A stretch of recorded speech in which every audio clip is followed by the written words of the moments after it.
6 months ago, we picked up this 2013 GT500 and, well, it had a major problem. It smoked a lot. So we picked this car up from a friend of mine. His name is Jason. He's had the car for a while, had the smoking issue, and, well, I got a really good deal on the car. So we actually brought this car to Mustang Week, and we brought this and the Cobra. We got to enjoy it, drive it a little bit before we had to tear it all apart, figure out what was smoking so bad. We got the engine pulled out, we tore it down. What the f is that? And we found that this is actually a very early production GT500 that had some cylinder pressure sensors in it that was causing the oil issue. Now, we couldn't leave anything well enough alone, so we decided to fully build the 5.8 with the intention of making around 800 or 900 horsepower, but I can definitely tell you the goalpost has been moved. So follow along as we go over everything we did to build this 5.8 liter Trinity GT500 to 1,000 plus wheel horsepower monster.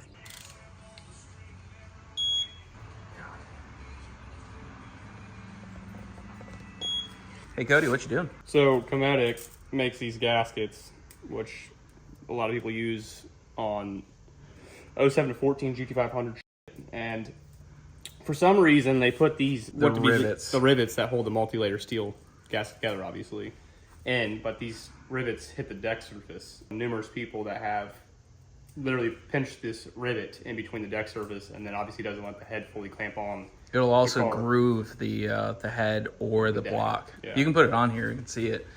There's one of them that clears outside, and we use Cometics on a lot. I use them on Coyote cars without this problem. But see, this one clears. It's not even on the deck surface, but this one's on the deck surface.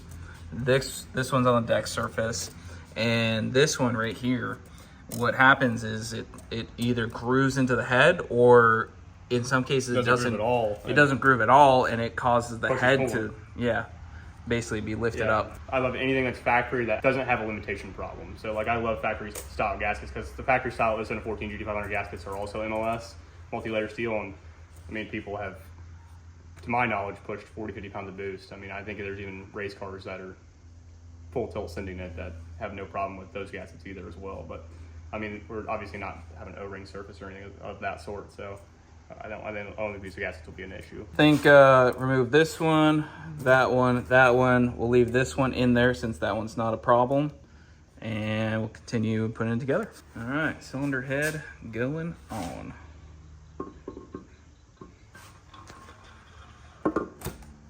Continuing on to the other side. Had to take all the rivets out of this side because they wouldn't fit. So, not sure what's going on there, but it should work, right? OEM for the win, dude. I hope it works. You want to do the studs first, or? Yeah. Yeah, go ahead and don't put that in the video.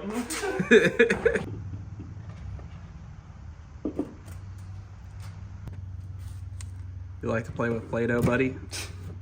Just measured for pickup tube clearance. Highly recommended, especially if you have a steel pan that's been transported. You just got your engine in. Take the pan off, measure your pickup tube clearance. Yeah. Your oil pressure will thank you. Yeah, I mean, sometimes you'll have a pan that won't even fit. My 04 Cobra, when I put the new bottom end in that car, when I went to fit the oil pan, even if I wanted to bolt it on, I couldn't have, because there was no clearance. I had to literally whack off the pickup tube pick-off stand that comes off the main stud. I had to like pretty much whack that thing in half just to get the clearance that we needed. Oh, what's that? That's your 5.8, buddy. Damn, that's a big boy. Well, Cody, we have a complete 5.8 for old El Choppo Jr. Big ass 4-liter. Yeah, that happened. So the build escalated as always, right? Yeah, aspirations back like 900 with the factory 2.3, but Andrew had a good buyer. And he just went ahead and sold it, and then was going to do a Gen 3R, but they're out of stock off the shelf. So we got a 4-liter. All in all, this thing's going to be pretty badass. Yeah, so we got a 4.0 pulley sitting on there right now. I don't think the 4.0 is going to stay.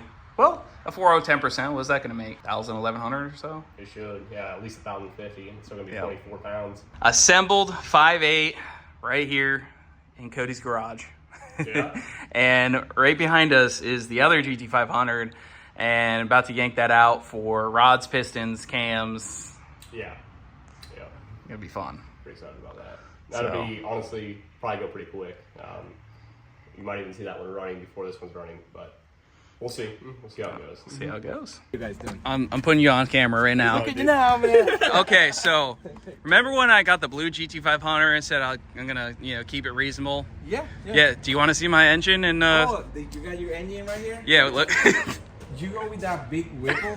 Big Whipple. That's the what they call the crusher. 4 liter. Oh my god. So it's not a daily car anymore, huh? It's daily. Oh man. Oh man. I'm excited to see it. All right, guys, so we got the 5.8 liter back from Cody's. Cody did an awesome job assembling this complete engine. We've actually been building a few engines on the side as well, but we decided to build this ones ourselves because unfortunately right now, it's just really hard to get any engine done on a reasonable timeline. And obviously it's been 6 months. You guys know it's not a fast process. Some things just take time, but you can wait a year or two to build the 5.8. And these things also cost like anywhere from 15 to 30 grand to build. We definitely don't have that into building this one, but it still wasn't super cheap. I did escalate the build a little bit with this 4.0 Whipple. I actually got this for a killer deal from the Horseman 351. He also has a YouTube channel. He actually has a stock motor GT500 and he had this big thing on it. He actually went for the blower I was looking for, which was the Gen 3R. I made 1100 wheel with El Choppo before, and the car's really good at that 1100 wheel horsepower mark. However, it ended up working out because he got his Gen 3R that he wanted for a stock motor, and well, we now have a beast of a blower to put on this car. To say that it's El Choppo Jr., maybe, it's gonna make some steam. So I hope you guys are excited to see us put this thing together. We also have a lethal triple pump return fuel system and a DD149 and a big old throttle body. So this thing should be able to make 1100 horsepower with ease. I think the only thing that I think people are gonna be mind blown about is that we did stock sleeves. Come, subscribe, find out if the stock sleeves are gonna hold up, but there are people who have been running stock sleeves, even the Devil's Reject, the twin turbo GT500 back in the day, it made like 1500, 2000 horsepower on stock sleeves and went really fast. We went with a stock bore, 10-1 Y-scope piston and Molnar power out of rods. Try to keep things simple, budget friendly as possible with the 5.8 here, and we use stock heads, stock valves, Todd Warren NSR cams. If you guys have ever heard a shopping 5.4 or 5.8 car, this thing is gonna sound sweet.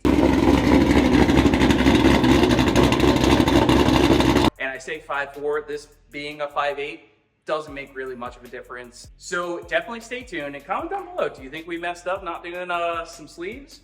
I don't think so, but I'm very excited. What do you guys think that the GT500 is going to make? And I am so excited to get this in the car and look forward for the video of assembling the Lego pieces and getting this thing back up and running.